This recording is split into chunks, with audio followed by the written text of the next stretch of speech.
Hey, what's up Acers? It's Bryce. In this video I'll be teaching you how to be more open-minded. Step 1. Look to life as a gift.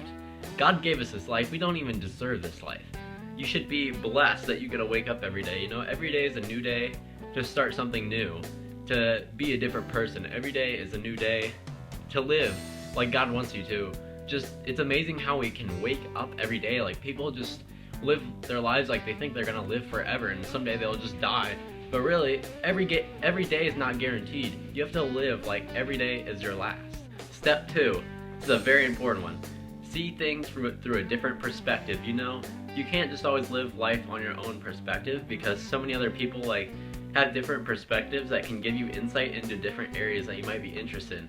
Such as someone who's I don't know, let's just say they're hillbilly. Who knows? You know, you don't like the hillbilly life? Hey, you never know. If you look at things from their perspective, you might start to like four-wheelers and you might start to like that kind of life, and honestly it might get you interested in some new activities to try. Step 3, don't look to being alone as a bad thing, because even if you're not in a relationship or don't have any friends, it's kind of a good thing, because it teaches you self-acceptance, and you have to accept yourself before you accept others. And this is what God teaches, I believe, that, you know, we're always with Him, but we have to accept ourselves before we go out and go reach other people and stuff like that and their needs, because we have to reach our own first, and we have to accept ourselves, because we can't just live off of someone else our whole life. We actually have to live by ourselves, you know, self-acceptance. Step 4, step outside your comfort zone. Stepping outside someone's comfort zone is a very hard thing to do for a lot of people, but honestly, it's a very, very good thing to do. Think about it. For example, if you go to just somewhere, and you're nervous about meeting someone, you could meet new people, you could try new things, you could do a bunch of things, and honestly, facing your fears is what you have to do in this life. And the greatest challenges in life are overcome when we face our fears, and when we start to see things through a different perspective, and just make new friends, and just try something new every day. That's important. Just try to be yourself, but try something new every day, and learn about the world and the way it works, and people and how they work and why they get mad at you. You have to understand why they think the way they do. Once again, going back to perspective, you just have to think that way. It's called having an open mind. Honestly, having an open mind is extremely important, and you have to learn it. Step 5, don't judge people. No one's perfect. You know, everyone has their strengths and weaknesses, and this goes back to being alone again. You know, you have to accept yourself for your weaknesses. Everyone has weaknesses, you know. There's so many things that are wrong with us, but honestly, God didn't make us to be perfect, because that's Him. He's perfect, but we are not, and we have to accept our faults and pray for our faults and let God guide us on those faults, and have people inspire us based on those thoughts. Honestly, I've had some friends. I have Macklemore, I've had Caleb Radio, Christian songs. I've had a lot of stuff the last 6 months that have really inspired me and really changed who I am inside, you know. And it was this last 6 months has been the biggest challenge in my life, but honestly, it's been the part where I've learned the most, and I've learned so much about people, I've learned so much about myself, and just there's so much inspiration in me, guys, that I just want to keep making these videos to help all you out.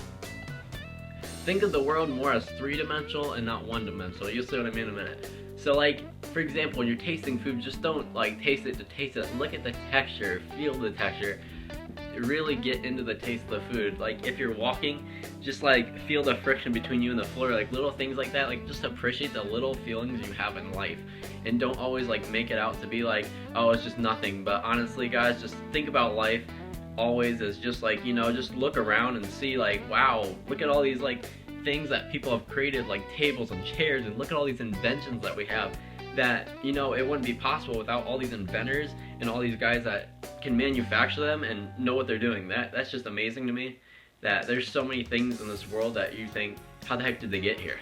Take a moment each day to write down thoughts about what you had that day, your different thoughts. Negative thoughts on one sheet of paper, positive on the other sheet. The negative thoughts, just keep writing them down, keep writing what is bothering you, all that. Crumple it up, tear it apart and throw it in the trash in the other one. Just keep on seeing what you keep on learning as you continue this process of having an open mind. Step 8, don't let the haters get you down. There's always going to be someone smarter than you, faster than you, richer than you. Don't let them get you down, you guys, because God has a plan for them, and He has a plan for you. Don't let their plan mix with your plan. Pray for their strengths. Pray for their weaknesses, and pray for your own weaknesses. But if they don't want to be friends and you try to make it up to them, just let it go. There's someone that actually cares about you and wants to inspire you and wants to be in your life more. Step 9. Love others as Christ has loved you, no matter who or what they are. This is very important, because Christ did something for us. He died on the cross. He did a lot for us. You know, we don't even deserve this life. So why do we deserve to treat people like crap and just not love them? You know, I don't care who they are. Even if they're a stranger, help them out. You know, think about the problem and focus on them. Because when you focus off your own situation on someone else's situation, it really helps you out a lot in life. And honestly, you start to forget about what you're going through, and you start to think about other people, and you start to care about other people, and you start giving and not taking, which is what Christ wants us to do. That's what he did for us. He gave his whole life for us, guys. He gave his whole life for humanity. He died for us. He took so many scars. He took thousands of, I don't even know how many. He took whippings. He took the nails to the hands. Can you imagine how much pain he went through for us? Can you imagine the worst kind of pain? That's what he did for us. And that's amazing to me. And I think you just have to give and not take from the world like Christ did for us. He gave everything for us. And step 10, as you are putting all these steps together, ask God for guidance, and also ask your friends who inspire you for guidance as well, and they will continue to help you. I've had friends who have really guided me through this process, and God has too, and so has these songs and Macklemore. I don't know why, but there's like this Twitter page. It's called It's Macklemore, twitter.com/itsmacklemore, and it's everything that he said in his songs and in public and stuff, and every single thing that it says on that page is inspirational. I'd recommend you check out klove.com. K-Love, it's a Christian radio station, has a bunch of great Christian artists, guys, and like I said, look to your friends and God for help as well. It's a very good way of beginning to have an open mind. I hope you guys enjoyed this video.